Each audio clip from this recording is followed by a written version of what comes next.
Baik, Assalamualaikum warahmatullahi wabarakatuh. Waalaikumsalam warahmatullahi wabarakatuh. Selamat siang, salam sejahtera bagi kita semua.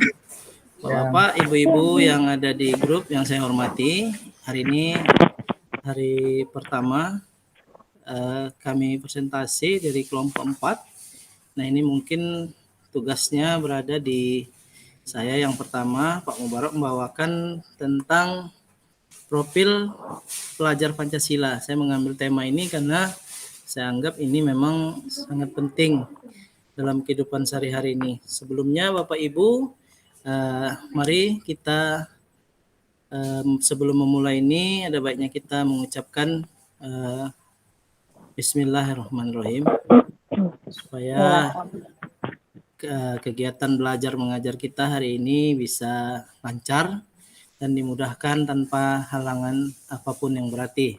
Amin. Amin. Amin. Ya Rabbil Alamin. Bapak Ibu bisa ada yang ini yang mau es break dulu atau langsung saya ke materi ke Pak Pinem. Gimana Pak Pinem? Gimana kabarnya Ibu Regina? Baik Sehat? Bapak, Alhamdulillah. Pak Amar sehat? sehat Pak. Baik, kalau memang semuanya sudah sehat, mungkin ini saya mulai aja. Bapak Ibu yang saya muliakan, mungkin ini kita akan sedikit ulas tentang profil pelajar Pancasila. Baik, saya izin screen, Pak. Baik, saya akan transfer dulu sebentar.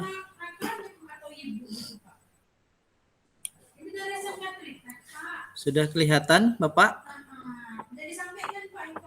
Belum Pak, belum. Belum Pak.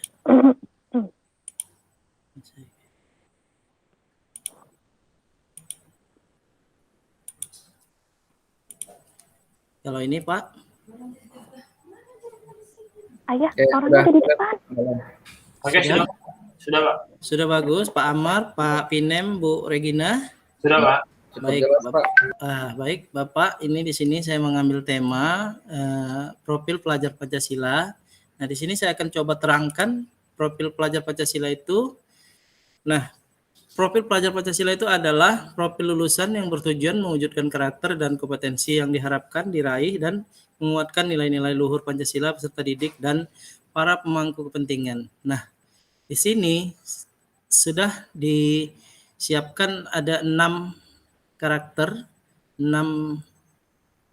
karakter tentang profil pelajar Pancasila ini Bapak Ibu. Nah, di sini yang pertama ini kita akan bahas mulai dari beriman, bertakwa kepada Tuhan Yang Maha Esa dan berakhlak mulia. Nah, ini di sini maksudnya pelajar Indonesia yang menghayati keberadaan Tuhan dan selalu berupaya mentaati perintah serta menjauhi larangan sesuai dengan ajaran agama dan kepercayaan dianut. Nah, beriman dan bertakwa kepada Tuhan Yang Maha Esa diwujudkan ke dalam akhlak yang mulia, baik dalam beragama akhlak yang baik kepada diri sendiri, kepada semua sesama manusia, kepada alam dan negaranya. Nah, ini mungkin Bapak Ibu maksud dari yang beriman bertakwa kepada Tuhan Yang Maha Esa. Nah, di sini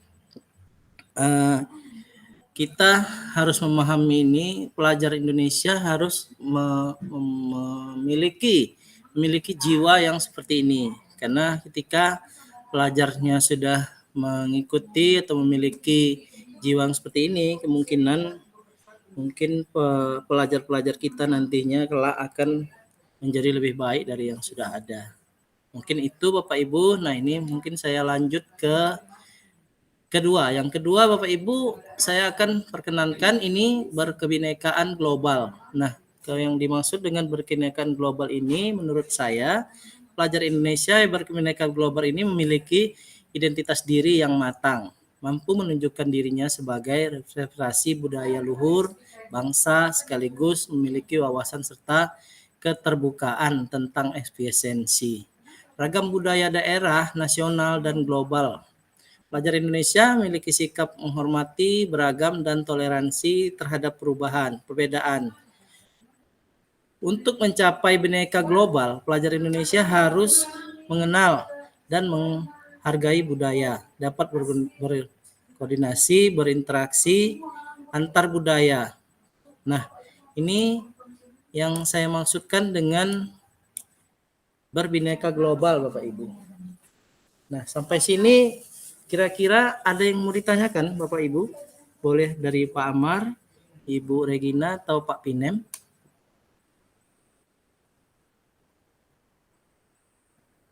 Lanjut aja dulu mungkin Pak. Lanjut ya, kalau lanjut, baik saya masuk ke yang mandiri Pak. Nah ini ada yang ketiga itu adalah mandiri.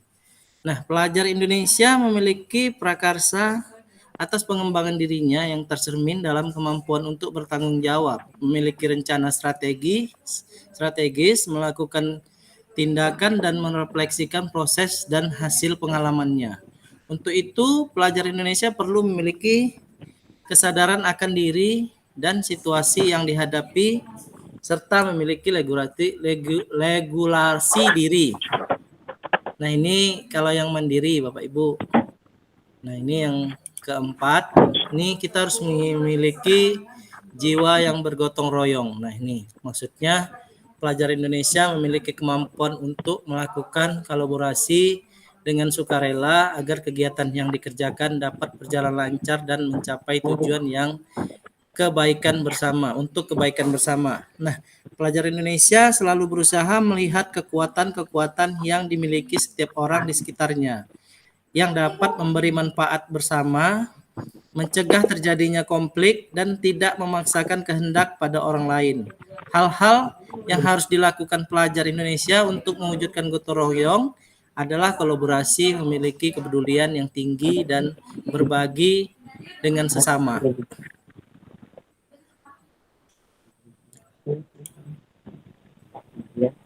Baik, Bapak, Ibu masih ada di sana, aman?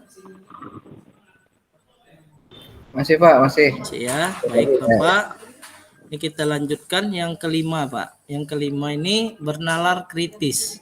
Nah, si pelajar Indonesia ini Bapak Ibu harus memiliki bernalar kritis juga karena pelajar Indonesia yang bernalar kritis berpikir secara objektif, sistematis dan saintifik dengan mempertimbangkan berbagai aspek berdasarkan data dan fakta yang mendukung sehingga dapat membuat keputusan yang tepat dan berkontribusi memecahkan masalah dalam kehidupan serta terbuka penemuan baru. Untuk bernalar kritis, pelajar Indonesia perlu memperoleh dan memproses informasi serta gagasan dengan baik, lalu menganalisa dan mengevaluasi, kemudian merefleksikan pemikiran dan proses berpikirnya. Nah ini yang dimaksud dengan bernalar kritis Bapak Ibu. Dan ini yang terakhir yang kreatif. Pelajar Indonesia yang perlu juga mempelajari tentang kreatif. Nah, kreatif di sini maksudnya mampu memodifikasi dan menghasilkan sesuatu orisinal, bermakna, bermanfaat, dan berdampak dalam bentuk gagasan, tindakan, dan karya nyata secara proaktif dan identipen dengan penemuan cara-cara lain yang berbeda untuk bisa berinovasi. Pelajar Indonesia yang kreatif adalah pelajar yang bisa menghasilkan gagasan, karya, tindakan yang orisinil, memiliki keluasan berpikir dan mencari alternatif solusi permasalahan. Nah, di sini sudah saya rangkum Bapak Ibu, ada 6 tadi dari mulai beriman, bertakwa kepada Tuhan Yang Maha Esa, berkebinekaan global, mandiri, bergotong royong, bernalar kritis, dan satu lagi yang terakhir kreatif. Nah, setelah pemaparan ini, Bapak Ibu, jika ada yang mau didiskusikan, boleh, atau yang kurang paham dan jelas, boleh ditanyakan. Boleh dari Ibu Regina atau Pak Pinem atau Pak Ahmar, boleh melakukan pertanyaan. Baik, Pak Pinem. Bertanya ini silakan Pak Pinem. Berkebinekaan global itu kalau dalam situasi apa maksudnya dalam siswa itu seperti apa Pak contohnya? Berginokaan ini siswa ini dalam yang global ya Pak Pinem ya. Iya, benar Pak. Nah, kalau yang dimaksud di sini Pak Pinem, saya akan coba jelaskan yang untuk siswa ini ya dia harus punya wawasan serta keterbukaan tentang ekstensi Pak. Nah, supaya siswa ini yang mempunyai Bhinneka Global ini tidak terpusat dengan satu permasalahan saja. Jadi dia global, sifatnya ramai Pak. Bisa untuk semua. Jadi ragam budaya ini bisa masuk ke semuanya Pak.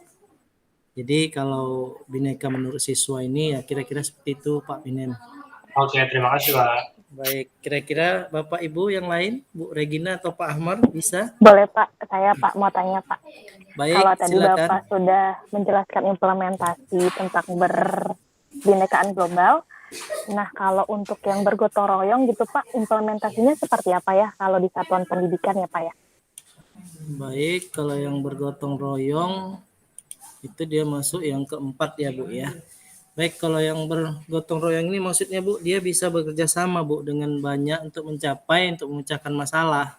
Jadi kalau di zaman dulu kan kalau siswa ini kan banyak sendiri-sendiri ya Bu, punya kepintaran sendiri. Tapi sekarang dengan adanya ini ya mereka bisa sharing-sharing untuk salah satu memecahkan masalah, mereka bisa sharing, bisa bersama untuk mengemukakan pendapatnya untuk memecahkan sebuah masalah. Jadi tidak monoton seperti dulu hanya satu saja gitu. Mungkin itu Bu Regina. Ya, terima kasih Bapak. Baik, ada lagi Pak Amar mungkin ingin menambahkan Pak? Ya boleh Pak. Hanya menambahkan mungkin ya. Baik Pak Amar. Kayaknya ini ada agak mirip ya dengan K13 yang kemarin kan ada tentang apa namanya, saya juga lupa tuh. Yang di K13 kan ada tuh di mirip kayak ini. Iya. Berarti dia mungkin disebutkan di RPP gitu kan? Iya, di RPP biasa kita sebutkan kalau dengan berdoa itu berarti dia beriman, bertakwa. Ya, kayak gitu ya mungkin Pak Mubarak ya. Iya, kira-kira gitu. Dari itu. Siap. Oke, mungkin hanya nambahkan itu aja sih Pak. Jadi kita tidak perlu terlalu berpikir wah ini hal yang baru begitu. Betul Pak. Ya, betul, jadi Pak. Ini sebenarnya sudah ada, cuman kita ini lagi kita gairahkan kembali Pak kan gitu. Sebenarnya sudah lama, sudah ada di kurikulum 2013 juga ada, cuman karena memang terhenti karena COVID-19 ini, jadi mungkin setahun sudah kita tidak membuka untuk ini lagi Pak. Jadi mungkin udah sedikit lupa. Kira-kira gitu Pak Amar. Nah ini siap Pak. Nah baik Pak, ini mungkin ringkasannya Pak. Dimensi dan elemen profil pelajar Pancasila ini sudah saya ringkaskan. Nah ini beriman bertakwa ini Pak, ini dia Pak. Akhlak beragama, akhlak pribadi, akhlak kepada manusia, akhlak kepada alam, akhlak bernegara. Nah ini yang masuk ke bertakwa kepada Tuhan Yang Maha Esa Pak. Kalau yang masuk ke Bhinneka-Bhinnekaaan global ini mengenal dan menghargai budaya, komunikasi dan interaksi antar budaya, refleksi dan tanggung jawab terhadap pengalaman bineka dan berkeadilan sosial. Nah, kalau yang bergotong royong ini termasuk ke kolaborasi, kepedulian, berbagi. Nah, ini yang masuk ke gotong royong. Nah, kalau yang masuk ke mandiri itu pemahaman diri dan situasi regulasi diri. Kalau yang bernalar kritis, memperoleh dan memproses informasi dan gagasan, menganalisa dan mengevaluasi penalaran, merefleksi dan mengevaluasi pemikiran sendiri. Dan yang terakhir Pak, saya ringkas ini yang kreatif, menghasilkan gagasan yang orisinil, menghasilkan karya dan tindakan yang orisinil, memiliki keluasan berpikir dan mencari alternatif solusi permasalahan. Nah, dari penjelasan saya di atas, mungkin Bapak Ibu ada yang mau ditambahkan kira-kira dari rangkuman ini? Atau ada yang mungkin lebih tambahan masuk ke gotong royong atau masuk ke kebhinnekaaan global, silakan. Boleh dicermati dulu.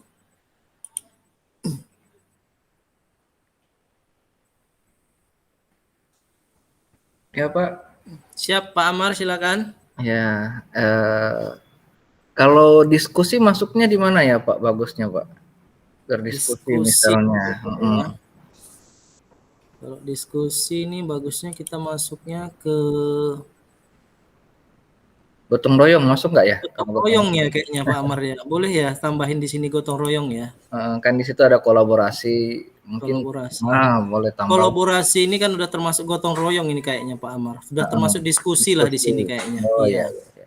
Bernalar kritis bisa masuk juga nggak sih Pak? Karena kan di dalam diskusi pasti kan mereka mengungkapkan gagasan gitu kan, mengungkapkan pendapat mereka gitu kan.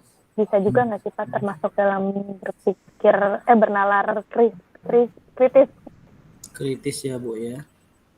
Iya sih. Boleh sih ntar saya tambahin. Ada lagi masukannya Bapak Ibu saya catat dulu ya. Ya. Pantas ya, cocoknya kita masuk ke nalar kritis juga ya. Oke, ada lagi Pak Pinem, mungkin ada yang mau ditambahkan dari yang rangkuman ini Pak Pinem? Saya cukup Pak. Cukup ya. Pak Amar ada lagi? Mungkin cukup Pak. Cukup ya. Baik Pak Amar, Bu Regina dan Pak Pinem, mungkin kalau ini sudah cukup. Ini hari ini pembelajaran tentang profil pelajar Pancasila saya sudahi di sini dulu. Jadi dari sini saya akan buat nanti diskusi orang Bapak kita akan masukkan dalam ini. Bapak boleh diskusi tentang profil Pancasila. Mungkin ada yang kurang paham atau kurang jelas nanti boleh ditanyakan di situ. Untuk sementara pembelajaran ini saya sudahi saja, saya cukupi. Wabillahi taufiq wal hidayah. Assalamualaikum warahmatullahi wabarakatuh. Waalaikumsalam. Waalaikumsalam warahmatullahi wabarakatuh. Terima kasih Pak Mubarak. Terima kasih. Sama-sama.